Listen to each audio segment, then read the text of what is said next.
Andy, we're good? All right, good morning, everyone. So it is unfortunate, but once again, we have to talk about an incident involving someone shooting at our officers. And in this case, we're dealing with an individual who was driving a stolen vehicle. He had a warrant for failure to appear, a convicted felon.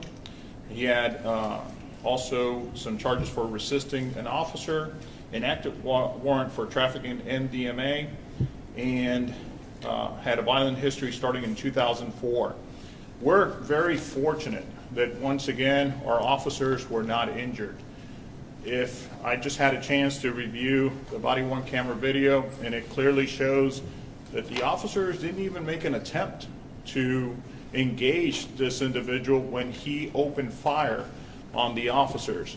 When you see, we're going to release some photos, we're going to release some video eventually, you will see where the shots were placed from the suspect shooting at our officers, and it could have very well been a situation where today we were addressing one of our officers being injured or potentially killed as a result of this violent offender's actions.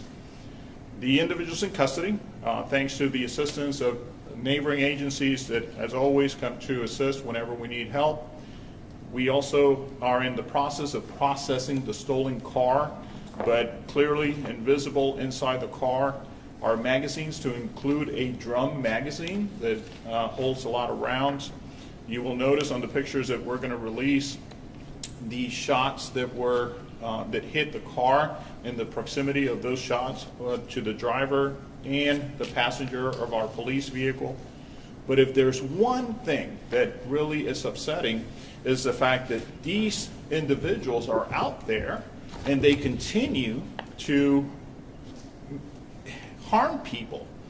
And we have to hold these convicted felons accountable for their actions. I don't know how else to explain this.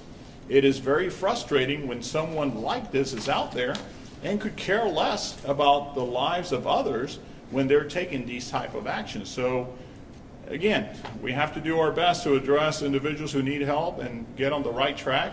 But when it comes to individuals like this one, we just need to sentence them appropriately and hold them accountable for their actions.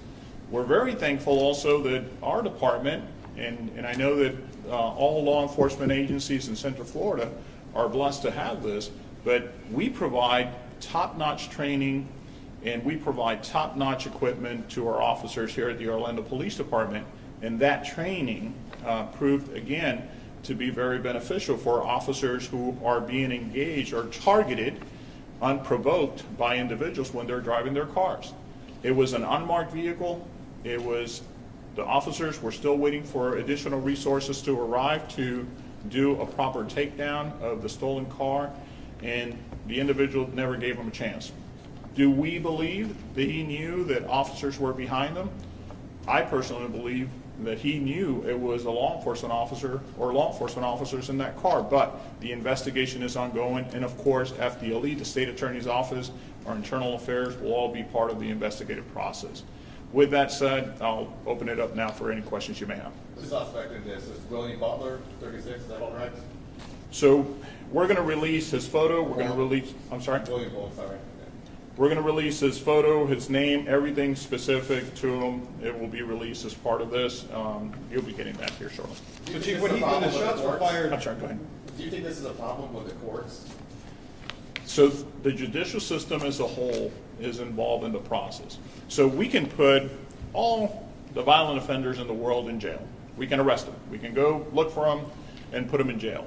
But if the process doesn't yield an outcome that prosecution, sentencing, and probation all are involved in the process to make sure that when needed, we hold these individuals in jail, then unfortunately it's bound to have these type of results where someone may still be out there doing the things that obviously we don't want in any community. You know, when you look at our top 25 prolific offenders, the one thing they all have in common: no prosecution, case dropped, sentence served, jail time served. It's a common thing. And again, our nation is trying to do the right thing.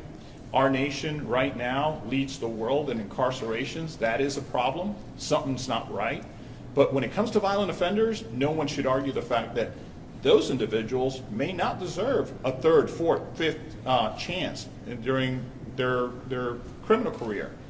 We have got to show that we are going to hold these individuals accountable for their actions. But we keep seeing individuals like this coming into our communities, not only trying to harm our officers, but also harming our citizens.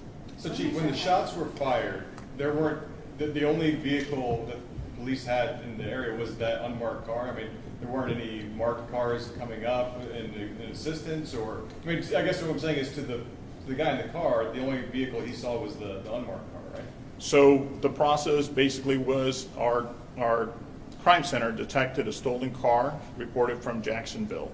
Officers were relayed that information. The vehicle eventually was spotted. An unmarked car began to follow that vehicle, waiting for other additional units to come to their assistance. And this took place for about 10 minutes or so.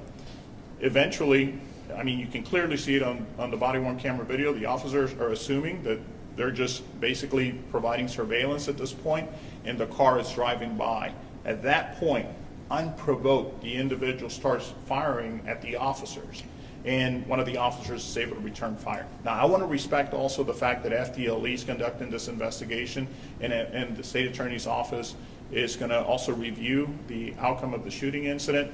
And I don't want to get into way too many details, but this is basically what led to the shooting. Officers following the car, waiting for additional resources, driving an unmarked car. They're parked at a T intersection, for a lack of a better description.